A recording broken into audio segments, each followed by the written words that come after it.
Your grandfather never had to figure out what it meant to be a man. It was handed to him. Work hard, provide for your family, protect what's yours, build something to pass on, be stoic, be strong, be reliable. He might not have liked those expectations. He might have felt trapped by them. But he never had to wonder what he was supposed to do. The path was clear, even if it was narrow. You have no path, and that's why you feel lost. This isn't your failure. This is a cultural collapse that happened in a single generation, and no one handed you the tools to navigate it. Here's what happened. Society looked at the old model of masculinity and, rightfully, identified problems. Rigidity, emotional suppression, toxic patterns that hurt men and everyone around them. So the old model was torn down, but nothing was built in its place. You were told what not to be. Don't be aggressive. Don't be dominant. Don't be emotionally unavailable. Don't be toxic. But what should you be? Silence. Figure it out yourself. But also, whatever you figure out, someone will tell you it's wrong. Be ambitious, but not too ambitious or you're feeding your ego. Be confident, but not too confident or you're arrogant. Be strong, but also vulnerable, but not too vulnerable or you're weak. Be successful, but don't care about success or you're shallow. The instructions contradict themselves constantly, and every choice you make will be criticized by someone. Traditional? You're outdated and problematic. Progressive? You're a pushover with no backbone. Somewhere in between? Pick a lane. No wonder you feel lost. The map has been erased. Here's the truth that nobody wants to say out loud.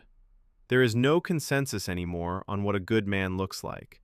There's no definition that will satisfy everyone. There's no path you can follow that won't attract criticism from some direction, which means external validation is no longer a viable strategy. You cannot build your identity based on what society approves of because society doesn't agree on anything. You'll spend your whole life shape-shifting to match whoever you're with and end up with no solid sense of self at all. The only option left is to decide for yourself.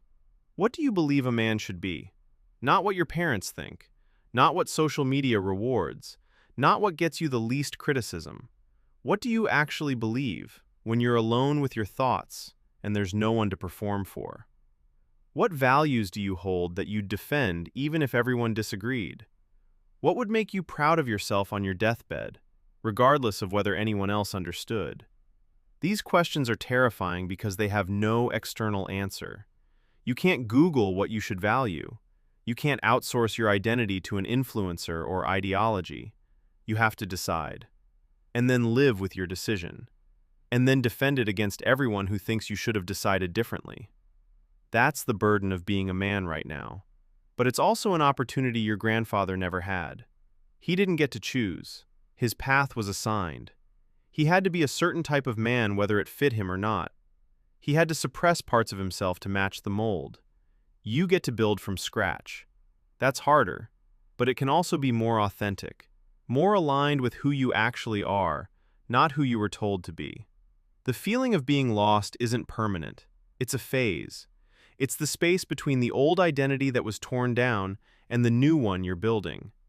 Most men never get through this phase because they keep looking for someone to tell them who to be.